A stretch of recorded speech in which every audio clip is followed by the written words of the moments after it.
All right, so episode number 2, right? And there's so much shit we have to talk about, so I guess we'll start with what is StrongFit, I guess. Let's start with what I suck at the most, which is explaining what exactly that we do. Let's start with that, right? So where do we go at this? Well, maybe let's start with what it's not, right? I still have some people thinking the seminar, for example, is a strongman movement seminar. And okay, so I think that's partly my fault because I started my social media like years back when I was in Torrance with just my training and strongman movements. So I think a lot of people just think that's what this is. It's a bunch of how to use strongman movements to get better at CrossFit or your fitness. Mm-hmm.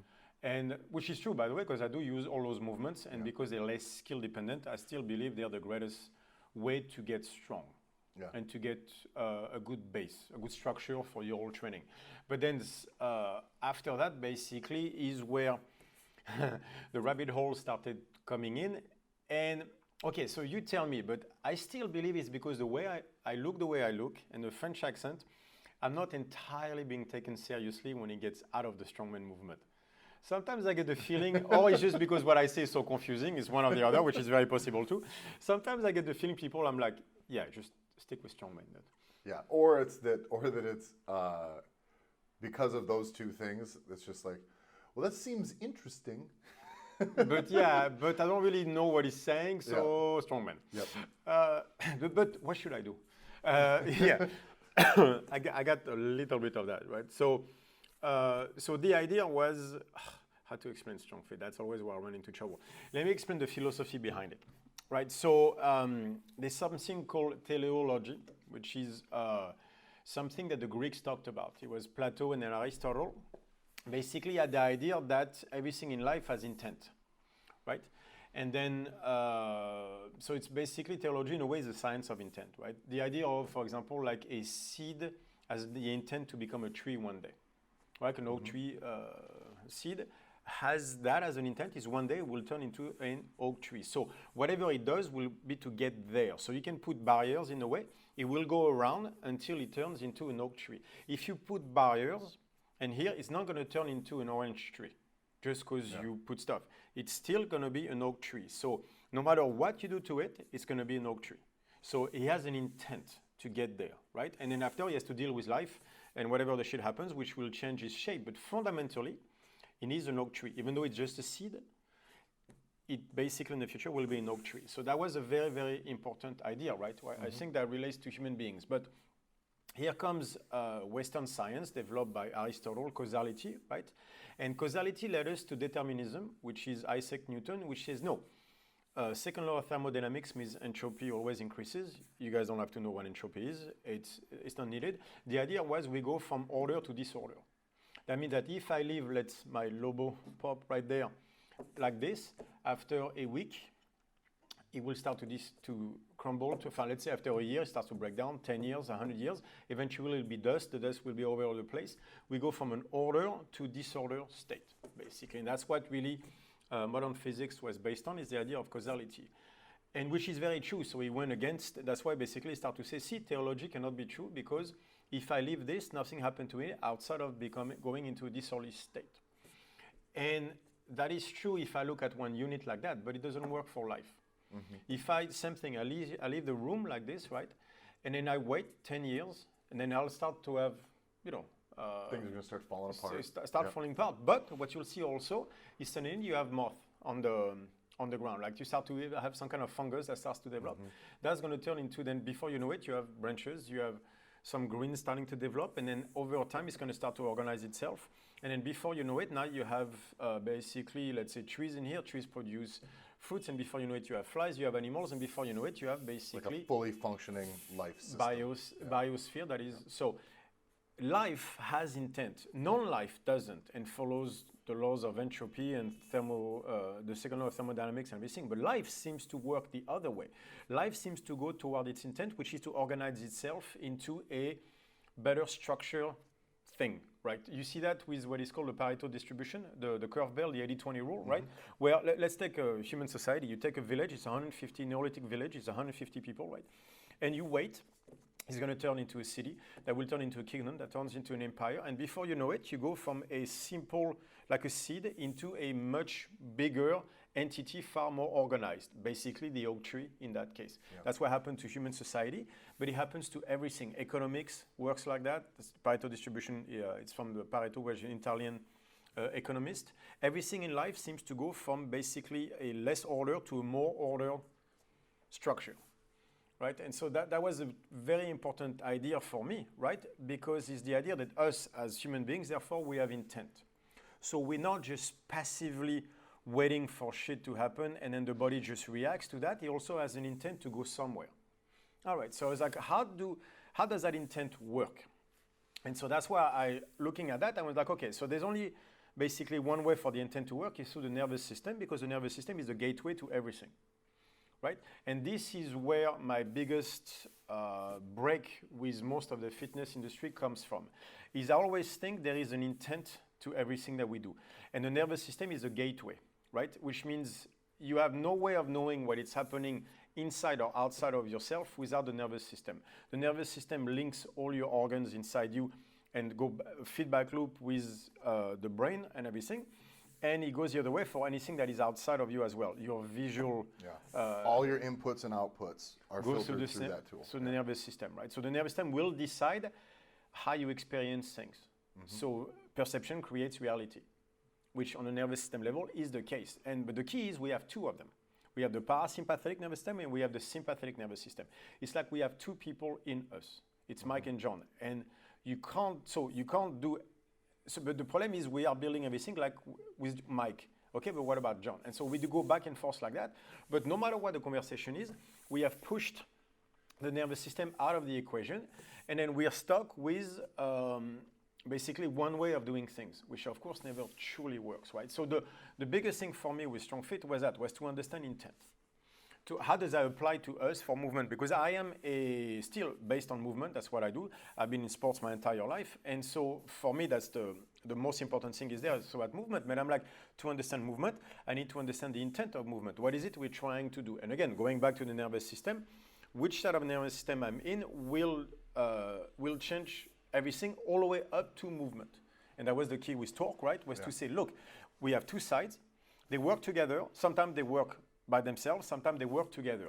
Where they are by themselves or together will change the way we move because it will change everything about what we do.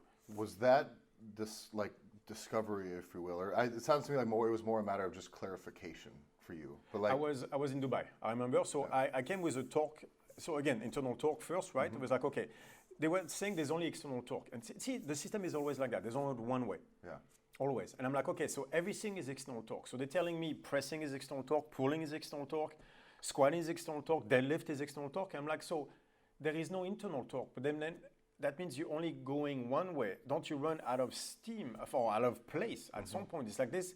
There's no balance. Yeah. There's no balance. Why would it go only one way? It can't. Like everything I know about life tells me that the idea is wrong.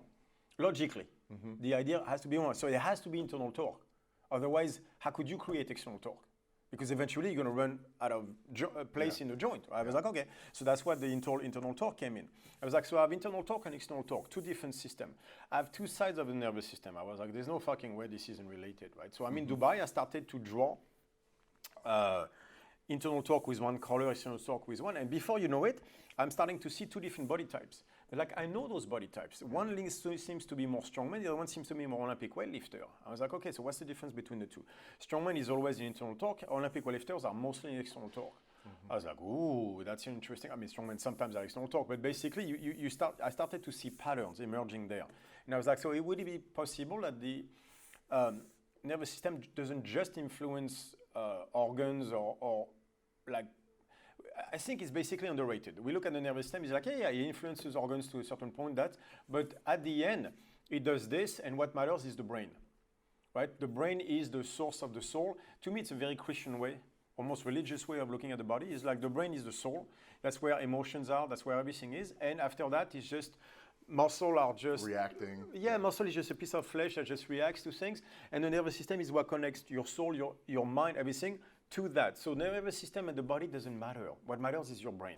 I think so many people, and that's where I think the disconnect comes with when people don't take care of themselves or when they exercise with dysfunction, like we talked about last time, is that they think that they're just a head Yes. attached to a body. Like I am in here. Exactly. And they don't understand I that think you are therefore I all am. of this. I think therefore I am. I think this is the problem, is Western civilization has turned us into brain first. To me, this is still the influence of religion.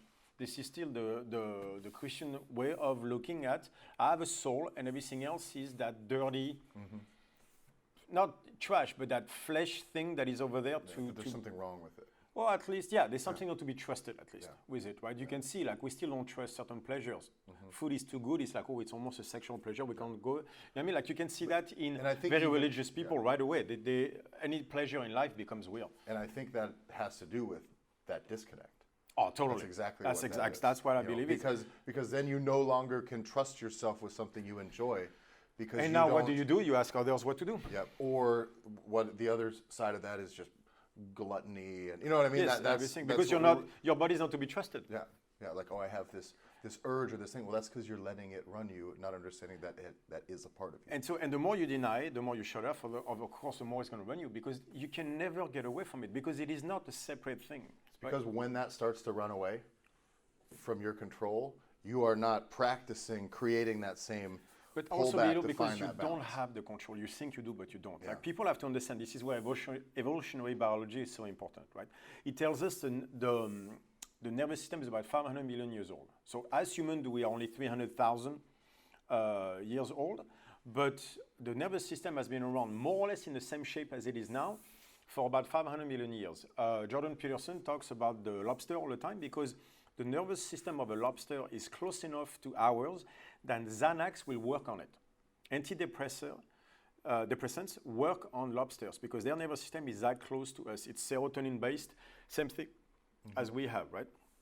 And so, so everything that our brain is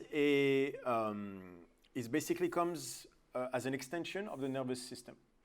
Our capacity to formulate rational thoughts, I think, is 100,000 years old, something like that.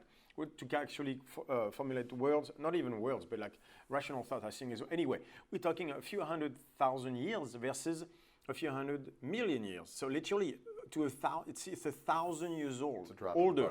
It's 1,000 times older. The nervous system is 1,000 times older, probably 2,000 times older than the brain. So the brain is basically, it's part of evolution, but it's a continuation of the nervous system. It's part of it, right? It's just a continuation. It's not split from it. When did you make that correlation between specific types of tension, torque, and their place within the nervous system? That's when it really hit me, was in Dubai, as I was coloring it, because that's, allows you to almost to get into a meditative state. So when you were mapping the body. Yeah, when I'm mapping, so I'm coloring. And so what I did for like 5 days, because I had nothing to do, so that's, when I have nothing to do, that's what I do. So I'm mapping a muscle, and I'm like, is that internal torque or external torque? When I wasn't sure, I was at the coffee shop, and there was a gym, literally like 3 minutes walking. So I went to the gym, and I tried. I did internal torque, external torque on that muscle, came back. And so internal torque, I would go light in rhythm, cyclical versus acyclical, and then we go external torque, cyclical, acyclical. Did it work, yes or no? All right, so then I map it this way. Then I went into a first mapping, and I was like, does that make sense? Because now I'm starting to look at patterns, and I'm like, internal torque, parasympathetic, external torque, sympathetic. Why? Because if I look at a max box jump, it's obviously a sympathetic response. Why do I mean that? To get a max box jump, you're gonna have to be fucking angry. Yeah, nobody's gonna do that going, oh, I'm mellow, I love my life. Yeah. Like, you need to, otherwise you're gonna eat it, right? We all been there, exactly. You're gonna eat shit so bad, right? Whereas if I try to be cyclical, where I try to pace, I have coordination, I have focus, I can't go too crazy, because then I lose it, right? We know that. Like, if you just jerk the weight of the floor on a snatch, you're gonna miss it, right? So I was like, there's two different patterns there. One where I need to go crazy and not think, and the other one where I actually need to have coordination. I'm like, okay, so let me put one on internal torque and one on external torque, and then I went to the gym and tried. Come back, yes or no. And I did that for 5 days. Did people look at you like you were a crazy person in the gym? They probably will not, that's not how you do it. I'm sure that's what they think, basically. Why would you do it like that? Did you do it yesterday too, but the other way? Don't worry about it. And so that's why I enjoy having my gym now, because I get to do all my testing with that people say, so why would you do that? Yeah. And why are you breathing like this? I'm like, just fuck off, dude. I'm trying. That means I don't know, that's why. So no, it might not always work. He said, I could have told you that. Yes, thank you. I just didn't know it for myself at the time. And so that was the key. So it took me 5 days, and then I started mapping out. And the more I was mapping it out, the more I was sure there was a connection. It's like, it has to be. There's no fucking way around it. And it was a deep conviction. And then after that, I tried to go at the logical evidence. Does that fit what I know? And then after that, I started to look at all the stuff I could put my hands on to see if the studies that were made would validate what I said or not. And before you know it, I just kept coming back to the same answer again and again and again and again. But it was 5 days of mapping away to the gym back and forth. It was all morning. It was from 8 to 1 for 5 days in a row.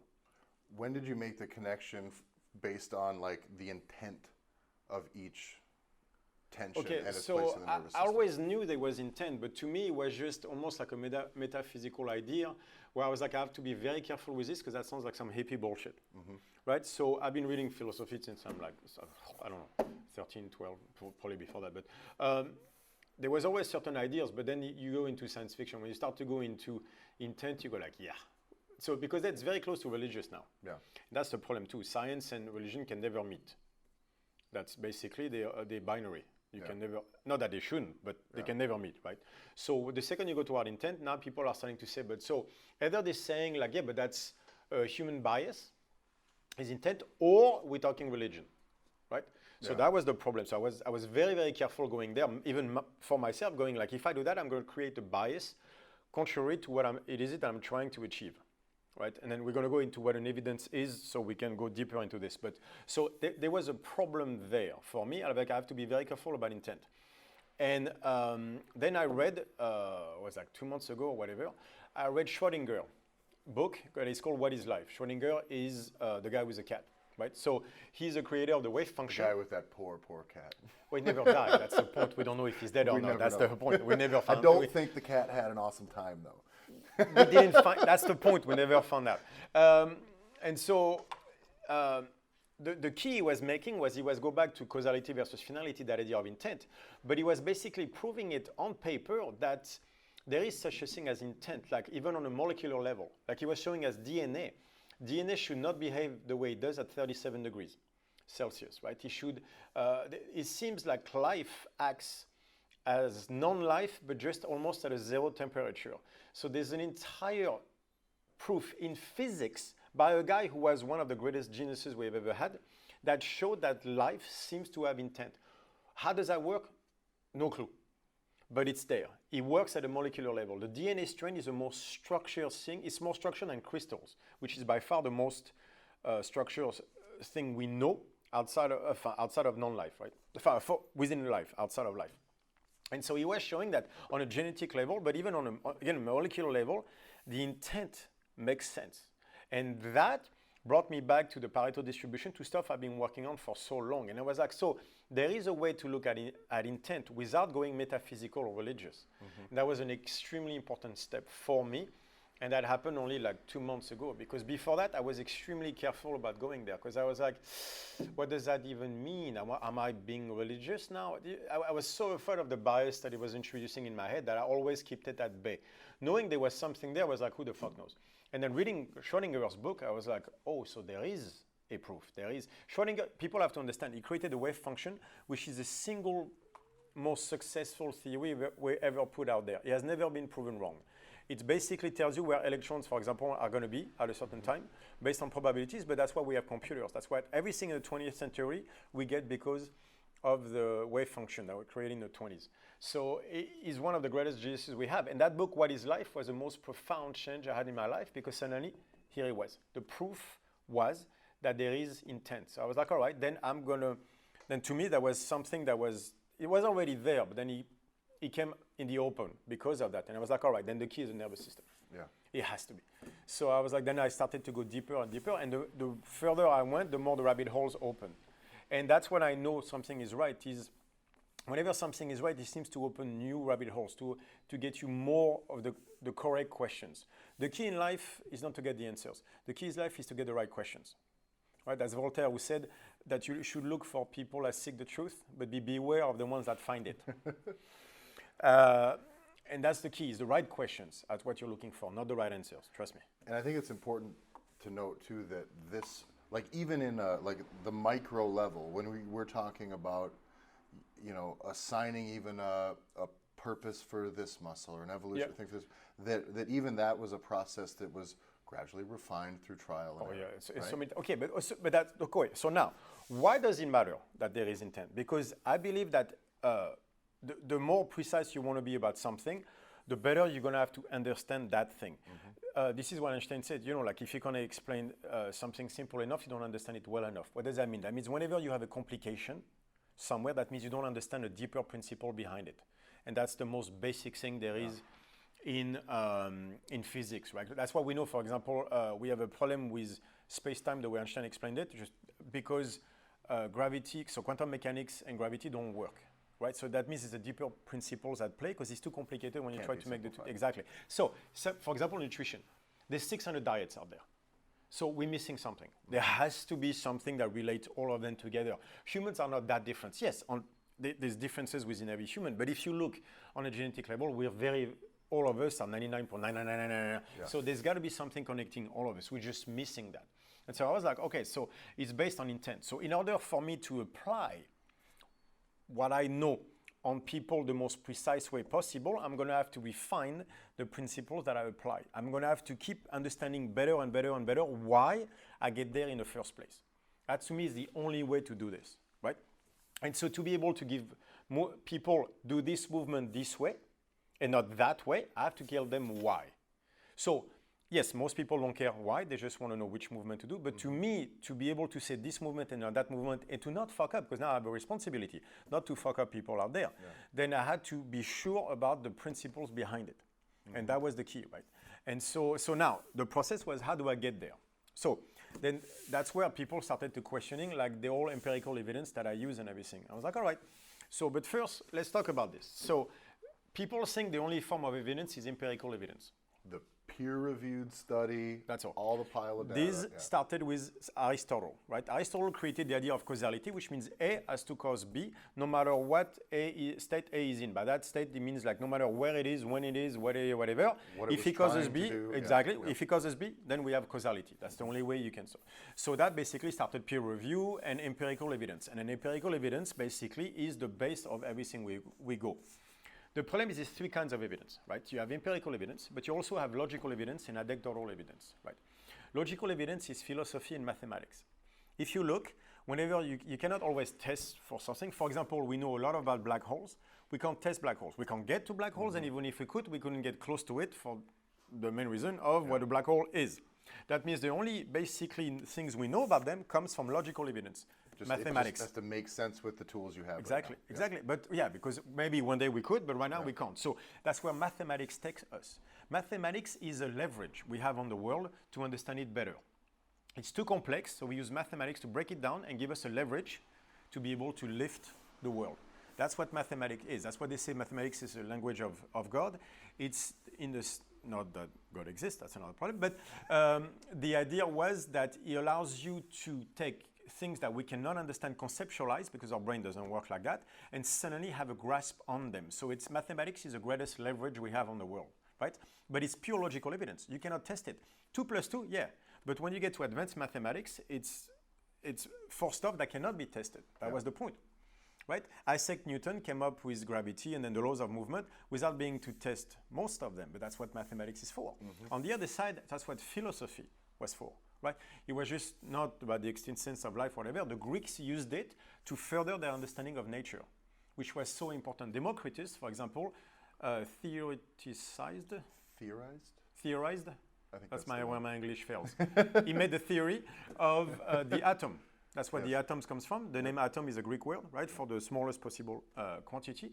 That was a theory that he made through logical evidence, in that case philosophy, like the basic necessities of it. So intent before Schrödinger, before understanding of DNA, was Plato. He's the first one that talked about it through Socrates, right? It was called teleology, and that was an idea that went through the research of the truth, which is epistemology. That's a part of philosophy. So, and there's a problem. And then anecdotal evidence is basically your own experience of it. So the only way you can make things work is if all three work together, right? And here's the problem.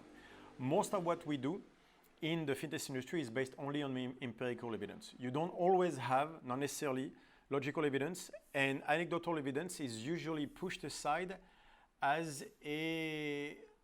We use anecdotal evidence in a weird way. We're going to use the 3 guys that made it work, right? Or that study, and we're going to take a study and it worked on 10 people. And then based on that, because now we call it, even if it's 100, 1,000 people, don't matter. We take that 1,000 people, right? If it works for 2, that's not enough. So then when you're going to take 1,000, we're going to come with an average. That's empirical evidence. And we're going to say, now this works, right? And then we're going to take anecdotal evidence. If the guy comes, it doesn't work for me. Usually in the fitness industry, when I've said that diets work, but it doesn't work for me, it's my fault. I did not understand how to apply it correctly. So we're going back to school and tyranny of the majority. And I think it's because that the empirical evidence, especially in the fitness industry, it happens in a vacuum. It happens completely apart from the humanity that they're then trying to put it back on. Yeah. In that, I had 10 people and they ate this much and exactly this, and then this worked here. It's like, but those 10 people were, that doesn't apply. Yeah, the problem is there's a fallacy to start with that study. It's saying those 10 people did this. Yes, but for example, you don't know what the state those 10 people were in, right? You can't say, so mountains are golden. So there's something called logical positivism that says that you cannot know anything that cannot be tested. The problem is all this, it's been a demon of Western science for a long time. You can make a fallacy argument based on wrong logic, right? And then, so they take the wrong logic, they apply it to a study, and then they're going to take the study as empirical evidence, and now it becomes a law. Right? And that's the problem. So the law in the intent is wrong, it doesn't matter. Because now we have a law, and if you don't fit into the law, I'll pound you until you accept that the fault is yours and not of what started there. So you take 10 people, right? And you make them eat a certain way, right? So everybody had the same exact quantity of food. But that doesn't say they're all going to digest it the same way. That doesn't say that their absorption rate. So we say that for training. I have 10 people training. I'm like, okay. And then the training did this, 1,000. And then the training did this. Okay, therefore now we have empirical evidence. We do a study. We basically principle based on that, and then we release it. And now you're gonna have to fall. You're gonna have to fall within that category. It's basically school. We're gonna teach history like that, and it's gonna work for 70%. Right? So we're gonna play average. The other 30% is your fault. Right? So, or maybe we just didn't understand how to teach things correctly in the first place. And so for the fitness industry, they say, we're going to train 1,000 people. And I'm like, but what does that even mean? Who did the training? Were they conditioned or deconditioned? You would think that would change a lot, right? Did they know what they were doing? Did they know the movement? Was that one of the movement they were good at? Why are they training? Yeah, why are they training? Was that, what state were they in? And so all that stuff basically is not counted into the study usually, because if you look at studies, you can never tell who did the exercise. It was leg press for 10 reps and everything. I like, but did you go all out on the 10 reps? Or did you just 10 reps? Yeah. Was that max 10 reps? Define max. Because if I go into 20 reps, sometimes I can do 2 more. So suddenly right away, so by the way, going back to what causality is, we said A causes B no matter what state A is in. If you can't define the starting point from A, you can't establish causality. Then the path isn't clear anyway. So therefore, you cannot establish causality. Yeah. So we have those studies based on people where we don't exactly know where they are, because again, for me, we don't know what their nervous system is doing, therefore we don't know what their intent. There are certain things happening to those people that do not allow us to establish true causality. And I think even to pull back, it's that there's no room for that needing that empirical evidence stifles progress, because there is no, you don't get to just, all right, this seems to be the thing, let's get out there and do and try. Okay, so that's logical positivism where it runs into trouble. When he says if you cannot test it, you cannot, you can't tell that, that it is basically. Okay, so that's where, for example, the existence of the atom was proven after the periodic table was created. Imagine if we had waited, right? If you wait to prove the existence of the atom, you will never create the machines to prove the existence of the atom in the first place. Therefore, we will never get anywhere. So logical positivism is a soft pillow of religion. It's something that allows you to be comfortable with stuff you don't understand, and never push forward. It's cowardice. And that's the problem. So if you go that route, you'd never push anywhere. Yeah. And that's an issue in the fitness space with nutrition, with training. It allows you to with fragment all of it yeah. is because nobody's going to actually take any action because they can stay with something that already is going to be it's confirmed. there. I don't have to think this thing did A, B, 15 and C. calories in. Yep, that's it. So for example, nutrition. Let's use a practical example to explain what we're talking. Let's use nutrition. So we have different issues. First issue, we say 15 calories in. Like it doesn't matter. Okay, so calorie is basically the amount of heat that I need to warm 1 liter of water by 1 degree Celsius. That's what a calorie is. So how the fuck does that work with digestion? I don't know. I don't think anybody does, really. Yeah. It's a calorie. It's just what you put in your mouth. It's a calorie, right? So 15 calories, like some people actually make it sound like 15 calories of ice cream or protein is the same thing. I'm like, oh my fuck. Anyway, but we're gonna go into this, right? We'll have a whole thing on that. On this. Yeah. But the first problem is 15 calories goes in your mouth. Does that mean that it goes in your body? No. It goes to digestion. So the purpose of nutrition is what goes into your body, not into your mouth. That's not the same. That means it has to go through the digesting tract. So that means that the way it goes into the digesting tract and what happens there will decide your absorption rate. So what matters is how much of it gets absorbed, not gets eaten.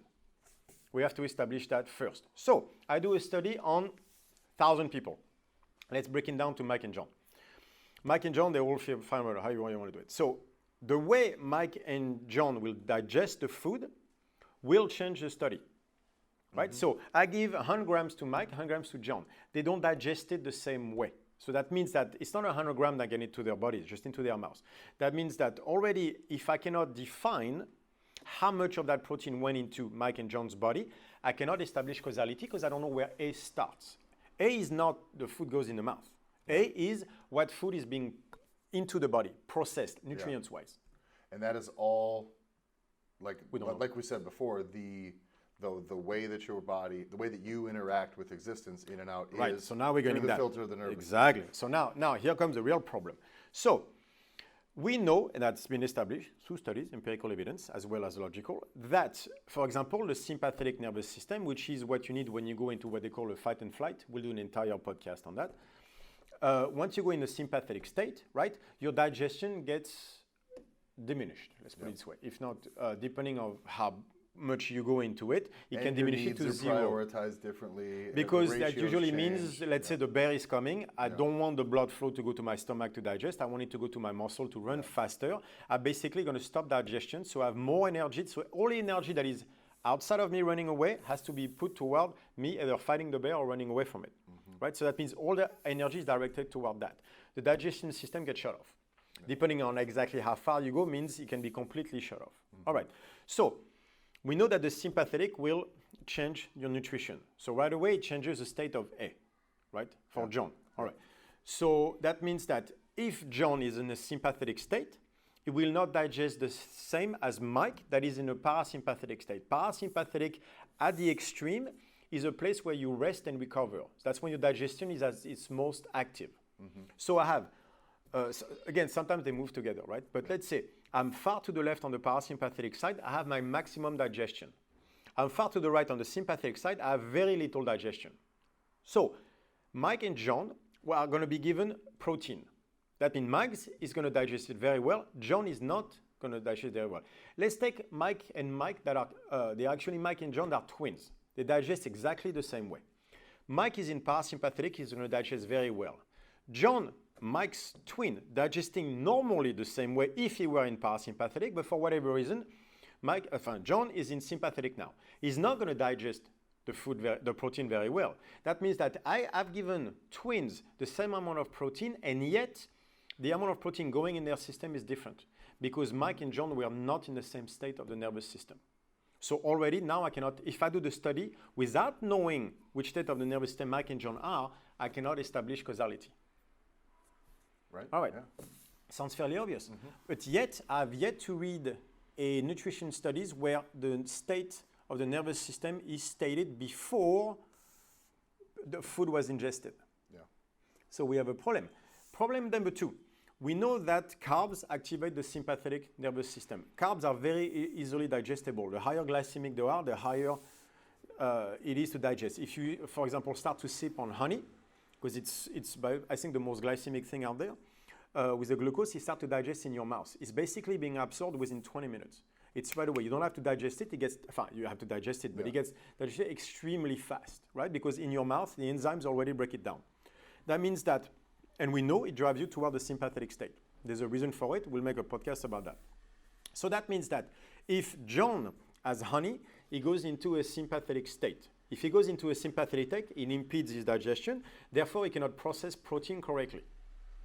So the first thing that seems to be logical to me, that if you have carbs that put you into sympathetic, you're not going to be able to digest protein anymore correctly. Yeah. So therefore, carbs and protein together are going to be a problem. So that's the intent and the state of the nervous system in how we, in the efficiency of your nutrition, right? Yes, exactly. But how do we then, back to the what we're trying to do with StrongFit, how does that state of the nervous system and things like that, how does that apply to how we need to teach the average person? Yes, right. So the practical application. I got 10 people here, and I'm just trying to get them through and teach them this without jamming too much shit in their head. I agree. Ready. So that's a difficult. Very, because those, for example, conversation. It's new. No, but those are conversations I can have with coaches because they're willing to go there. But most people don't want to know the whole thing in the back. But so let me go back and simplify the idea, right, of finality versus causality. So you'll notice that right now when we look at nutrition the way it is, and usually it's the same thing for everything else, is nutrition is about what just happened. Yeah. Right? I just had a hard workout. I need to recover from the workout, therefore I need a lot of protein and some carbs because glycogen levels are down and stuff like that. All right, so let's start with that. First of all, you are doing something based on what happened, right? Whereas the intent is always directed toward what's coming. The intent is about the future, whereas causality is about what happened, right? So if the human is about intent, that means basically the goal of the nervous system is always toward the future, which in evolution would make sense because you need to deal with the bear coming. So if your intent, if you spend your time in the past, you're not seeing the bear coming at you. Because you're not going to get killed in the past. Exactly, right? So you can't spend your time there. Basically in a situation where, welcome to life, where you have to actually fight and do stuff, it's always about the future, it's always about intent. Yet when it comes to nutrition, we only look at what happened. All right, so protein will drive you toward the parasympathetic side. I mean, again, carbs will drive you toward the sympathetic side of the equation, right? If I want to digest protein properly, I should be on the parasympathetic side. Okay, so I finished training and I need to recover. First of all, if I have protein and carbs together, I'm asking both nervous systems to join. Digestion-wise, one is going to impede the other. The second I have carbs, it will stop or hamper the digestion of the protein. So that means I can't have carbs and protein together, first of all. If I finish a training session, if it was a hard training session, I'm in a sympathetic state, right? Because I just fought the weights, and not necessarily one, by the way, but fought the states for an hour. That means I finish in a sympathetic state, right? If I want to enter a recovery phase, I'm going to have to switch to the parasympathetic side, right? If I have carbs, that means I'm going to stay on the sympathetic side. Yeah. And since my digestion is not good, I'm never going to be able to digest the protein, and I can't go toward the parasympathetic side. So all I did with the protein was ingest food I cannot digest. So it's going to stay there and basically wreck your system, because then your system doesn't know which way it's going to go. But let's say I stick with carbs. So I had a big training sessions, I'm in sympathetic state. Now I eat carbs, which will further my stay into sympathetic state. Is that what I want for the future? Well, I guess that depends what you're going to do next. But how come we never look at eating for what comes next instead of what happened before? What if I have a super hard workout? I'm going to go the other way. I want to recover. So I'm not going to take carbs because that would put me in sympathetic and not allow me to recover. Recovery is on the other side, parasympathetic. So I have a massive amount of protein, and I'm going to try to recover as much as I can in parasympathetic side. Okay, so I can do that. But that means I'm going to enter a rest phase, probably be groggy, sluggish, and maybe even need to take a small nap, 10 minutes, or at least do not much for an hour, maybe 2 hours, to have full digestion of the protein. Okay? Is that what your normal life is like? No. I don't know most people. If it can be, there's not a problem with that. I would. So the Spanish had it right. The Spanish did that, right? Yeah. You go to lunch, you have protein and fat, and then you take the siesta for 2 hours. Yeah. Awesome. But what if that's not your life? what if you finish your hard workout, right? And you need to stay in sympathetic because you're going to go fight your boss. Then yes, I would say go have carbs because I'll keep you I'll keep you up and ready to fight him. But you want to have protein. First of all, you can't have the protein and the carbs together because again, one will compromise digestion of the other. So your nervous system will never understand which way to go. But if I go protein, that means for the rest, at least for an hour or two, I have to be able to rest, right? Otherwise, if I get into a fight, it brings me back to sympathetic, I can't digest the protein. So most of the time, people put themselves into recovery mode, but don't do it. Yeah. Do not allow themselves to recover. They put themselves in recovery mode and then try to get themselves back to sympathetic, to be on social media, to work, to do stuff like that. So they're not allowing themselves to recover. If they take a 2-hour nap, or 2-hour rest period, awesome. But they don't do that. And carbs will not be, the right way to take carbs then is not as after training because you don't want to stay into the sympathetic unless you want to, and then you could have carbs. But that's not the point. The best way then to have the carbs is to be when I want to be sympathetic. When do I want to be sympathetic? When I train. And so what we did is we took the carbs, the higher glycemic, the harder the training session, the heavier the training session, and I make people have carbs while they train so I can drive the sympathetic side of the nervous system as high as I can, which will give me the strongest emotion and the strongest output of aggression possible into the gym where it should be, and then keep myself sympathetic for the duration of the workout. And the second I stop, now that I'm done with the workout, I'm done with the sympathetic aspect, I stop the carbs because now what matters is what is coming. And that was the most important aspect, is doing things for what's coming instead of doing things based on what happened. I don't want people to do stuff based on what happened. I want them to do stuff based on what's coming. And that's the entire notion of theology and intent is your life is forward, not back. You have to do stuff based on what's going to happen. And we know more or less. Yeah. And that intent first approach is kind of the key to if somebody doesn't understand how to move right for a certain need. Exactly. When you get into the intent first and you stay in the right state, those things start to come more naturally to you, and then you're not forcing something. Exactly. So now you're not fighting your own system, Yeah. right? So that's the point of understanding the nervous system. So that's, for example, nutrition was an example. But how does it apply to movement? Right? If you don't understand that, you're going to run into trouble. Application, max box jump. Right? You're going to have to understand that to do a max box jump, you're going to have to have a massive amount of energy and external torque and all that stuff. That's going to require a massive sympathetic response. Yeah. Right? So if you go at a max box jump the wrong way, which means all mellow, like more like in a rest phase, like you just talk to your friend and you try to jump, you're going to eat shit. Yeah. You know, because we all tried. Yeah. That didn't work out. So, you know, like you get to there, you freeze, and you freeze, and you freeze until suddenly you get in the right mindset, which is, I'm going to kill everything. Yeah. And now you can jump and actually get what you're trying to do. So your action basically requires you to be in the right mood. And the right mood is just the right side of the nervous system. I run into it literally every single session I have training with like a log clean and press. Yeah. Because that log clean is a very aggressive external movement. It's a triple extension. And every single time I go in and I'll start at a lightish weight, warm up, and I do the thing, and then I add a little weight and I do the thing.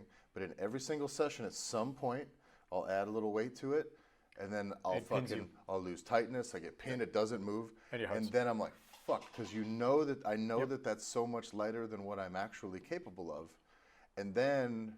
The nice thing is then that makes me mad. Exactly. And then it becomes a thing where it's like, all right, I'm going to rip this fucking thing up there. And then I have another 60 pounds in me as now you've changed your outlook. Change my state, and then my ability to actually perform and to engage the right muscles and to not passively just kind of go through the motions. Exactly. But so let's go the other way. What if I want to learn to do a butterfly pull-up? Yeah. If I start to grab the bar and rip the shit out of it, I'm never going to learn the skill. It's never going to work. You can try that on the snatch. Try to snatch as angrily as you can and see what happens. And then your coordination goes out the window. So there seems to be two mood almost, I would say, necessary to do a snatch versus to do a clean on the log, because there's less skill on the log and you're just going to muscle it. And or a max box jump, there's less skill, but you're going to have to muscle this and you're going to have to get angry. Yeah. On the other side, when you need to have a very good control of the movement, you're going to have to be a lot more. It's not calm, but it's a different kind of focus, if you want. It's interesting, like the movements that require the most explosiveness, highest level of arousal always seem to kind of require the least amount of awareness because it's just instinct. Yeah, at that point. it's just don't think. Because your body will do that. Yeah. When a bear is coming at you, Yeah. you're like, fuck, you don't have to think, it just does. And you notice when you don't think and something comes at you really fast, both your hands go up at the same time. That's actually a stuff, the spear system, Tony Blauer talks about all the time, is that your reflex is to put both hands up at the same time. And you can't change that. No matter what happens, you'll do it. And that's why there's no reason to try to fight it, to come up with a different plan. Just play along within those rules. Exactly. So the first second is up, and then the training comes back in. Yeah. But the first second, you're going to go up with your hands because that's a reaction that is built in, right? So that's part of the nervous system. Yeah. The nervous system has certain actions that are built in. So if you want to max box jumps, you're going to have to get into the proper mindset, right? And then you're going to have to use that full, not thinking, external torque kind of maximum energy. So I was like, okay, so that seems to be fairly obvious. I think everybody has tried that. I'm like, all right, so how do we maximize that? Yeah. Right? What if I want to jump higher? Then what do I do?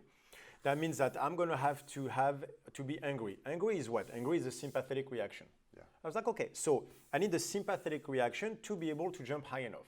All right, so if I want to jump higher, maybe I should basically, there's a relationship between the two, I should have a stronger sympathetic reaction. I was like, all right, so how could I do that? I could use, for example, nutrition. What if I have honey? Honey, I know, will trigger a sympathetic reaction. That and the proper mindset should allow me to be in the best state possible to achieve the max box jump that I'm shooting for. And so if I have a full understanding on how the nervous system works, then I can basically have the best performance possible. So then suddenly getting honey before you do max box jumps will allow you to have a strong sympathetic reaction, which should allow you to have a better box jump. So it's not that honey makes you better at box jumps. It's that this better sympathetic reaction, better state gets you better at box jumps. So there are different ways than honey to do it, but it's the same idea. And on the other side of things, from just like your ability to output standpoint, you go into a movement like, say, simply air squats, right?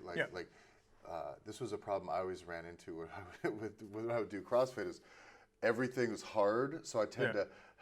So you go into like, oh, you got to do 20 air squats, and you just you die at 15, right? And that is the wrong way to do that. It's like starting Murph like it's friend. Yeah, because you completely lose any of your actual physical awareness that it takes to do it right. Because and you're just in that state, you don't have any, which is the point. You can only run on instinct for moments before you run out of gas. You have a very short, so you'll do 10 reps really fast, really well. Yeah.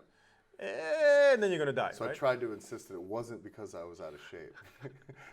You're just in the wrong state. Yeah, I just went out that one wrong. But so that was the key, right? So that means, so again, performance is not, by the way, it's not necessarily going to the CrossFit Games. Performance, you're trying to do better. Better, that's all right. If you understand the two sides of the nervous system, then you know how to approach something like 100 air squats versus a max power clean. Then it's going to require you a different state. So then how do we get to those different states? How do we get to parasympathetic versus sympathetic? We know sympathetic is anger. Parasympathetic is going to be focus. How do I get there? The better we understand the nervous system, the better we understand how to get there, the better the performance. And that's a point I was trying to make with everybody I talk to, is like the nervous system will decide a number of things that you need. So you cannot shape a training plan without understanding the state of the nervous system the person is in walking into the gym. Yeah. So that was the point with nutrition I was trying to make as well, is if I don't test Mike and John to know which state of the nervous system they're in, I don't know how they're going to absorb protein. Then how can I make a diet for Mike and John if I don't know which state they're in the second they're eating it? Then I shouldn't be able to do that. And I don't know that nutrition studies take into account which state people are, or the nervous system people are in as they eat. But then how can you establish causality? Yeah. To me, you cannot. And that also means that you can't have protein and carbs at the same time, otherwise you won't be able to absorb protein. So if every study is made with carbs within the food that they eat, then you're going to run into trouble into how you analyze protein consumption. And so that's what so now you could see that could potentially explain why there's so many different diets out there that work so differently, because the nervous system will affect how you absorb certain things. Yeah. So necessarily that changes the entire nutrition idea, right? But again, so it's about what's going to happen in the future, not what happened in the past. It's an entirely different idea, right? And so it's going to be the same thing for movement, is how do we establish which way we go with movement. And the nervous system, again, there has a massive effect with proprioception. Like your hands have antennas in the hands and in the feet especially, that tell you if you're going to go toward internal torque, which is more toward focus and control, and there, it's always this way, right? Whereas if you push here, that's when you go like this, for example, that's going to be taking you toward external torque. Yeah. So the nervous system is your gateway to the world, right? So the connection, so nutrition, for example, will decide how you approach certain situations. So if I want to be more toward focus, I can use, if I use protein, that's going to put me into a recovery mode. So I don't want to do that if I'm going to work, right? Carbs are going to take me toward the sympathetic. I'm going to be angry. I don't want that for work either. So I can use fat, which seems to be some kind of a link in between, because I can't have protein and carbs at the same time. But fat allows me to have the mental focus that I need without falling pure sympathetic or pure parasympathetic. So. And it almost seems like the fat kind of just acts as because it tends to sometimes just be calorically dense. Yeah. It's almost just almost kind of a nervous system neutral energy Seems source. To be. Yeah. You can use this to bide your time while you're just existing. Yeah. And then when you need to go left or right, you got to turn left. It seems or to turn be right. that in between. Like, and I notice you can have fat with protein, and you can have some fat with carbs, but you just can't have the carbs and the protein together. So there seems to be very interesting about fat.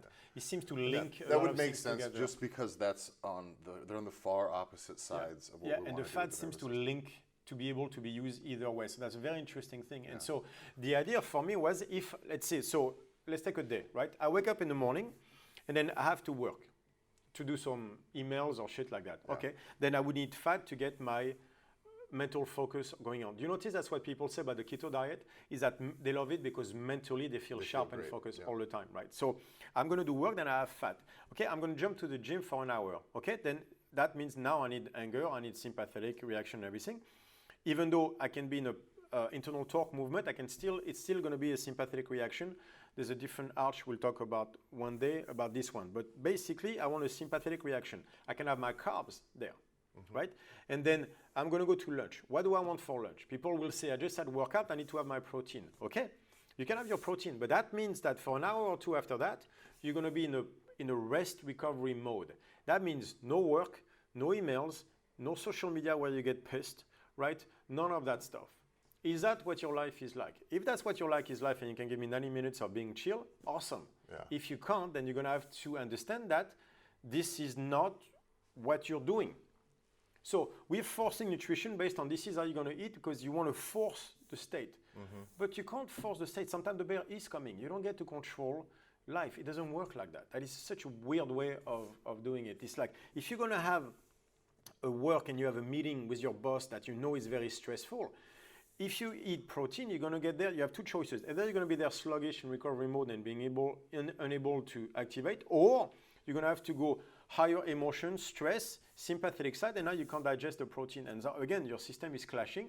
You're either going to be sluggish, or you're going to end up with the food not being digested, staying in your stomach, which creates a number of other issues. We'll do a podcast pure on nutrition. We'll go purely into nutrition. Purely nutrition, but you can because imagine we have the a lot problems. of really good examples. Yes, with exactly. Us too, so. But you can imagine the problems that there are. If the food gets stuck here, gut issues, flora, then you have, it hurts, the stress level goes, I mean, there's so many issues with that. So what you eat is based on what's coming. You know more or less what your day is like. Yeah. You have to eat based on what's coming. You put the gas into the car before the race, not after.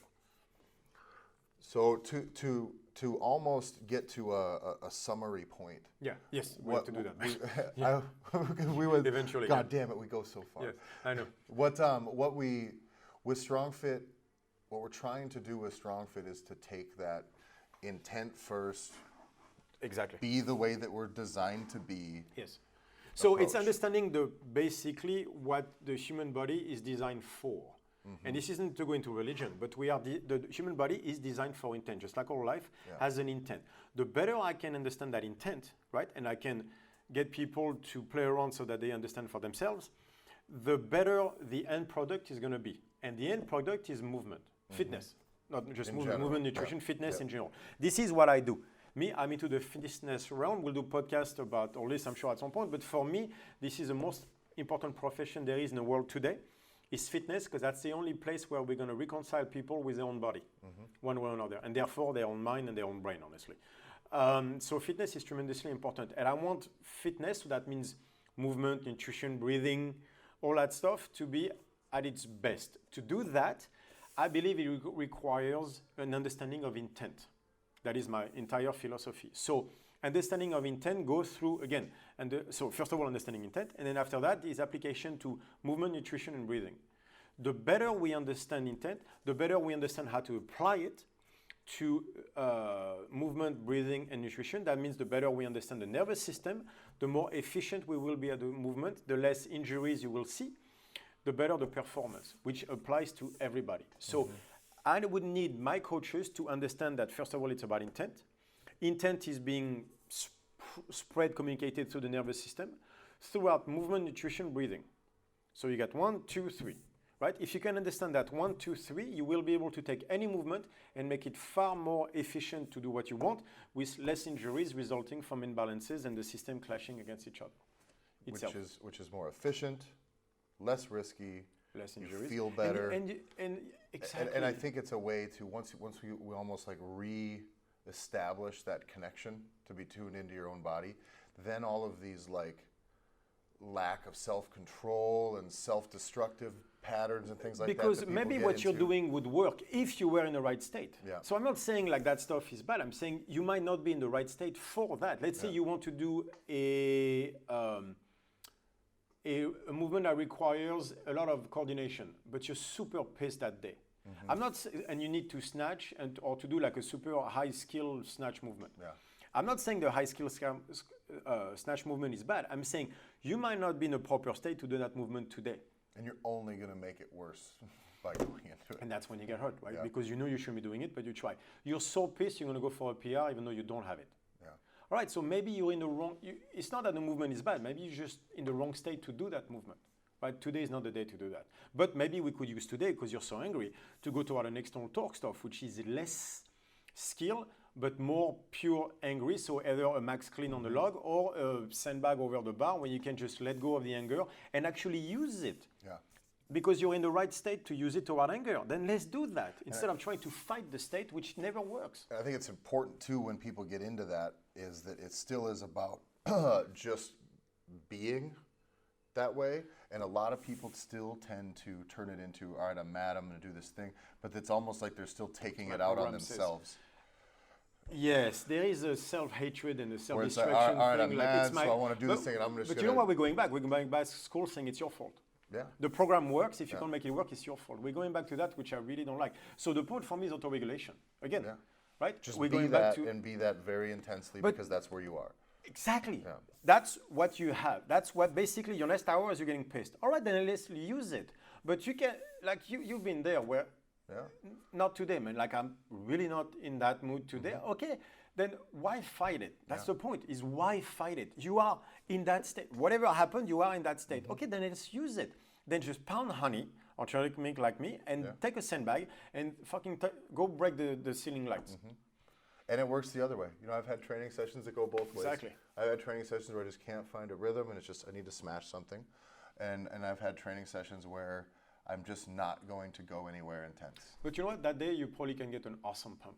Yeah, for sure. Like you're in that almost reflective mood and you're like, I'm just going to... And it still becomes a matter of knowing yourself, because as that goes, that's if you're not dialed in, that still can become a thing in which you're not always choosing maybe what you need.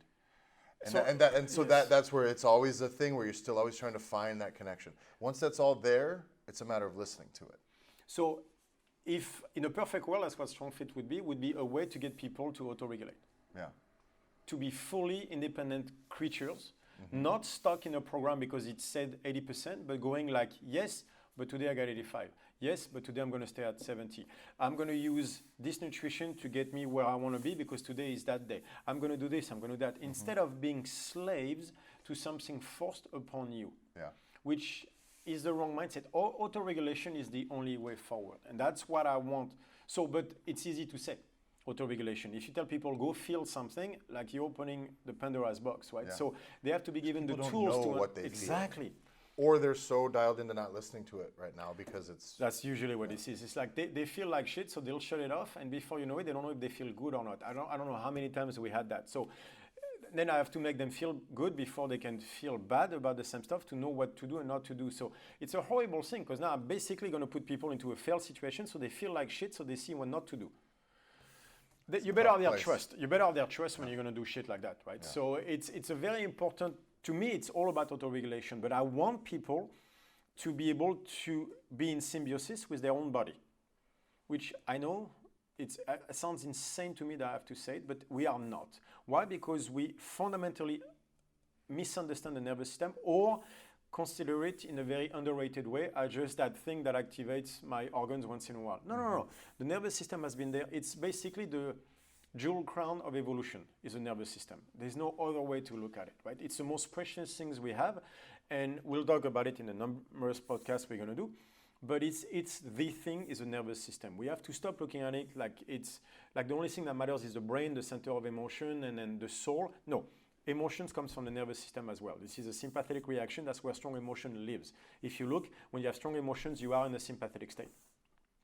It's a nervous system thing. It's the crown jewel of evolution is the nervous system, and we are not taking it into account for movement, nutrition, or breathing. Breathing, there's a lot of work now from the Wim Hof that shows that breathing and nervous system are related. No shit. I think the yogis have been saying it for 5,000 years. But movement and nutrition are the same. We know the nervous system influences nutrition, and yet we are not taking it into account when we do empirical studies on nutrition. Then how can we establish causality? We cannot. So that's where that's why we have 600 diets, because we never take into account what the nervous system is doing at the time you're ingesting food. And the nervous system is a learning mechanism to allow you to survive what's coming. So nutrition should be based on what is coming and not what happened. And that's the same thing for movement. So that's what basically I'm trying to create, is a way for people to find autoregulation. So it goes way past strongman movements. Definitely. Basically. So that doesn't mean I'm not going to use strongman movements, because after that, once you have movement, then how do you make it work? And that's where programming comes in. Mm-hmm. And I'm not denying the importance of programming and all that stuff. There are movements that are going to be better at certain things than others and stuff like that. But they come after you understand intent. And that's the key. And then then we have all the stuff we do with the pyramids and the strongman movement to establish structure and all that stuff. And that's very important, don't get me wrong. But no matter what, you're going to have to understand intent first. And so I usually can do that within a seminar.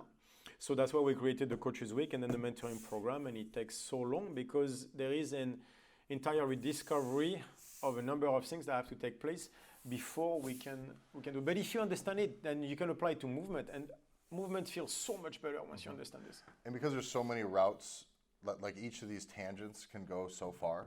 Yeah. Like that's the reason, and you'll see this coming, that we'll have more workshops, some specificity. We'll do the same thing because people have their own colors, right? Yes. Where we're going to dive into some of these things even further.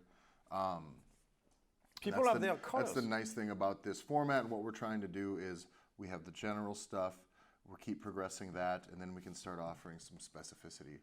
Always, like sometimes, not sometimes, most of the time I'm way too into principles and I'm not specific enough. Mm-hmm. The reason I'm not specific enough usually is because I'm always afraid of telling people what to do, because then they latch on the word that I used and they get the information, but they never get the knowledge.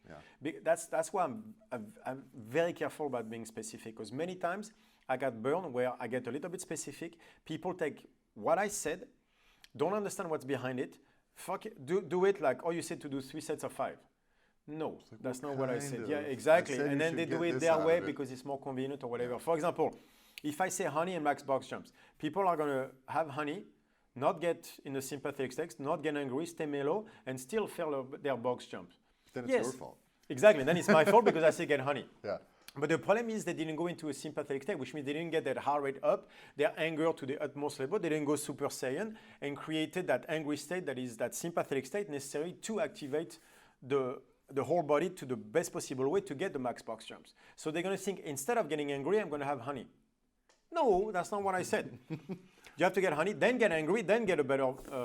basically, the point is the sympathetic reaction. It's a nervous system aspect and not the honey. But this is the problem when I'm specific. People will take the word and they think it's all about the honey. It's not. It's about the sympathetic reaction. And even if I say it like that, there's still going to be people drinking honey, failing the box jump, saying you're wrong. The moral of the story is get honey, get angry. Exactly. I like it. And get honey, get angry. That's going to be the name of the podcast. Get honey, get angry.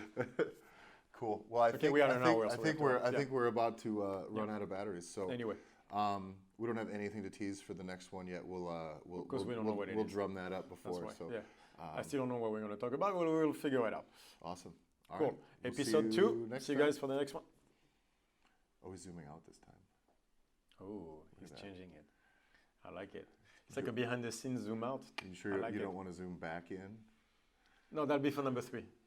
He's going to use shit and then we'll have that on. Walk around in circles the next time.